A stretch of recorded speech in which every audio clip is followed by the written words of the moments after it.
Hello, beautiful students. Thank you for joining me today. Today is video 3 of interviews. And today we're going to discuss 17 things that turn off an interviewer immediately. Okay, you ready for number 1? Here it is. Scratching your head. Yeah, you don't want to do that, because the interviewer looks at it and is like, why are they scratching their head? Do they have lice? Do they have dandruff? If they're thinking about those things, they're not actually listening to your fabulous answers. Number 2 is biting your lips. A couple things about biting your lips. One, it either looks like you're a scared little girl. Oh, I'm so scared of my interview. Okay, or it's a little bit on the sexually suggestive side, and ooh, you don't want to do that. The next thing is raising your eyebrows incredulously. It just makes you look a little like a deer in the headlights, right? Like something you said was that surprising. If you're a big eyebrow raiser, you might want to watch that and check that. Shifting in your seat. Some of you are a little bit on the fidgety side. And shifting in your seat, once again, it's very distracting to an interviewer. So you want to be just not so movie, okay? Crossing your arms or displaying a superior or conceited or overbearing body signals. Crossing your arms pretty much tells an interviewer that you are closed off. I see crossed arms, it means you're just not listening, you don't care, your arms are crossed. Also, some people have a naturally kind of haughty, superior, conceited kind of tone of voice or appearance. Maybe it's the way they walk, maybe it's the tone of their voice. I had a student many years ago, and very brilliant student, but just the way he spoke was like, well, I guess that, I mean, he just sounded so bored and arrogant. And you don't want to appear bored, because you shouldn't be bored if you're having an interview, or arrogant. Nobody likes anybody who's arrogant, right? Watch The Office. Nobody likes that. Looking down or avoiding eye contact. In the US, you need to make eye contact. But if you have a series of people in the interview, or 4 people or 3 people are interviewing you, you need to make eye contact with all of those people. Standing rigidly in place. You look very nervous and uptight. Now, there is one exception, one caveat to this, okay? I had a student who was going to a military academy, and when he was waiting for the interview, there was a long hallway, and most of the wannabes at the military academy were just lounging against the wall, okay? This is a military academy. There's no lounging or slouching at a military academy.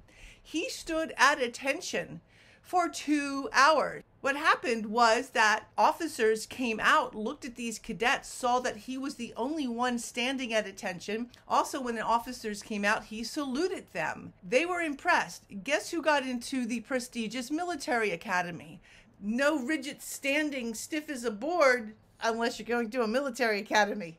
Keeping your hands in your pockets. That looks too casual. It also means that you're not very handy, right? Because you're kind of useless when your hands are in your pockets. Too casual, not a good look. Not using any hand gestures. When I'm doing videos, I do a lot of hand gestures. One, because just staring at my face forever is going to be boring, okay?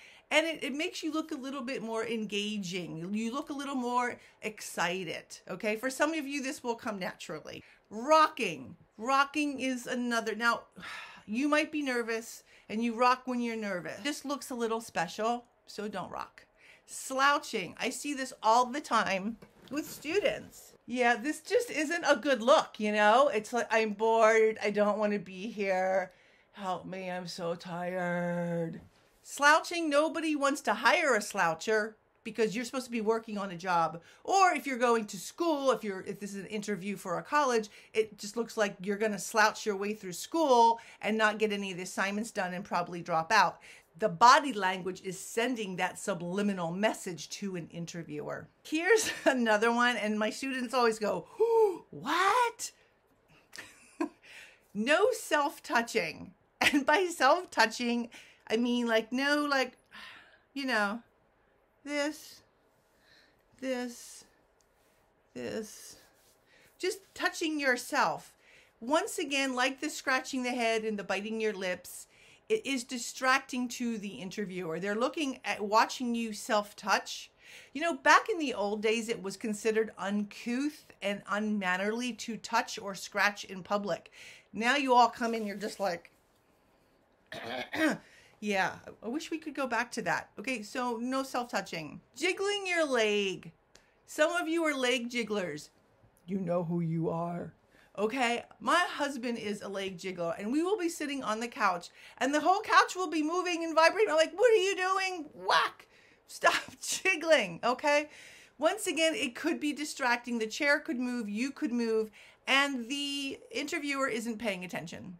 Twisting your hair. This is for the ladies. This just makes you look like a scared little girl. It's also a very flirtatious thing. You don't want to flirt or look scared during an interview. You can be scared, but you just can't look scared, okay?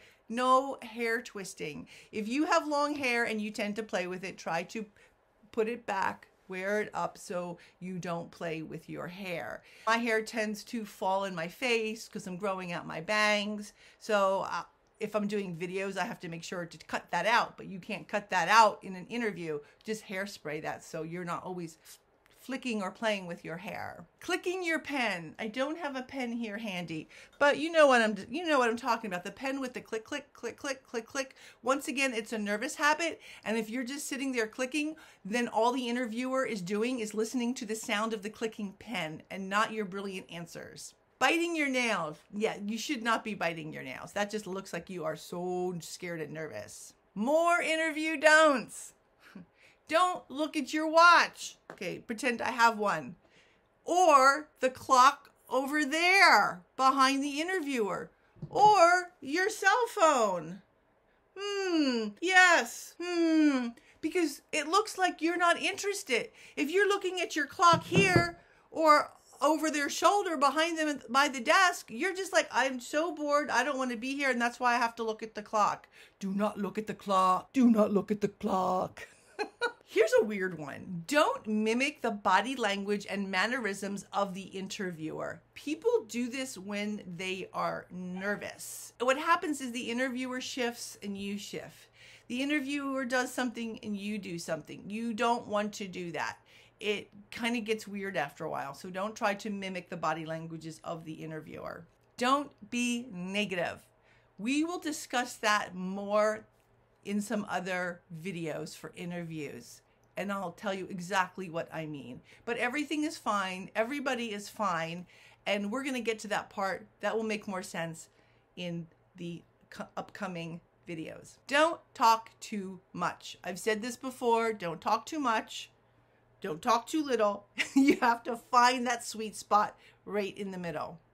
Don't ask about money, perks, or things that are unrelated to the job or the company, okay?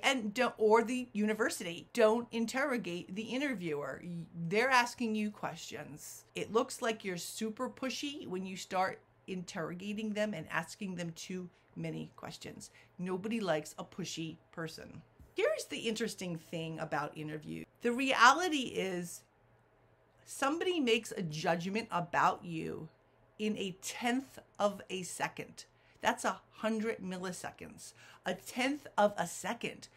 That's not fair. That's not right. That's the reality. When they come out and they see you sitting there waiting for the interview, remember, that's what you have. More tips. Wait patiently for the interviewer to appear. Don't fidget. Bring a book. Now, I have lots of books on my phone, but if I'm on my phone, people are going to assume that I'm Instagramming or Facebooking, not that I'm reading some amazing book pertaining to whatever it is I'm here for the interview for, right? So bring an actual physical book. This is actually where I've gotten all of this information from. When I was going for school, I actually brought the foremost authority book at the time on teaching. Ooh, didn't I look cool? Okay, don't bring a comic book, don't bring a fashion magazine or a People magazine. Try to bring something that you would actually be reading that would be, you know, can be nonfiction, it can be fiction, it's related to your major or to your job, even better. Also, while you're waiting for the interview, be mindful of who else is in the room. Be nice to the secretary. Be nice to anybody who's coming in. Be nice to the person who just sat next to you. You don't know who these people are. All of this can be a trick and a trap. If you're rude to the secretary, she will tell that to the interviewer. Absolutely. Okay, I was in an interview. There was 6 people. One lady just looked like she was kind of hanging out. There was already interviews going on, so I didn't think much of it. And so we just kind of chatted about whatever, okay?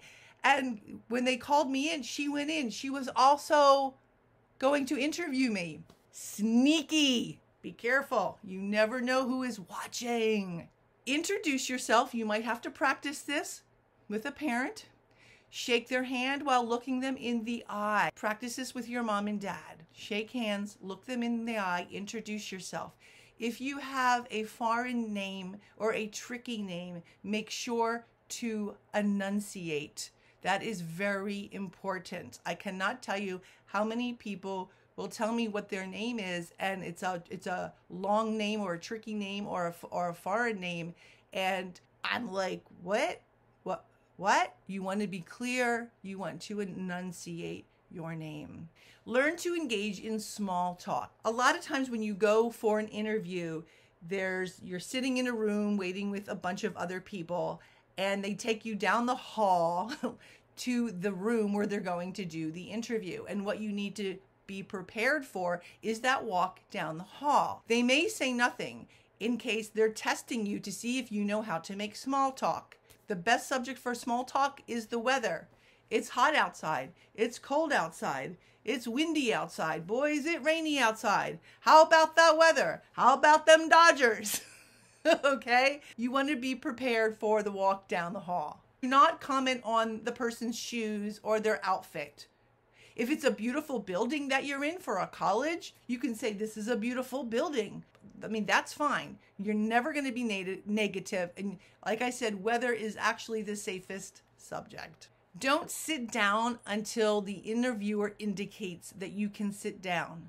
Okay? They'll do this either by putting their hand out or they'll say, take a seat here. For you to just go in and plop yourself down on a seat is presumptuous, and it shows poor manners, and it doesn't show that you really understand people or manners so much. So wait until they indicate where the seat is for you to sit. If the interviewer asks, did you have any problems finding us? That is if you're driving to an interview. If you're on a Zoom meeting or another kind of meeting, they might say, did you have any trouble logging in or getting online? Here's the thing. They're not interested if you had problems with traffic, you couldn't find parking, or your internet is crappy, or there was rolling blackouts. They don't care. It's small talk. Also, they want to see how you handle that small talk. So the response to any of those questions would be, fine, no problem. Even if you had to go through a construction zone and they know it was horrible, they might say, really, you had no problem getting through that construction zone? I'm surprised, most students have been late. You just say, construction, California, whatever, and you smile. They're gonna go, that person can handle anything, nothing ruffles them. And that's what you want. That's the vibe you want to give off. Fine and no problem, usually, and a little bit more, is usually a great response. Okay, that ends number 3 of interviews, and practice your handshake with your mom or your dad. Okay, thanks for joining me.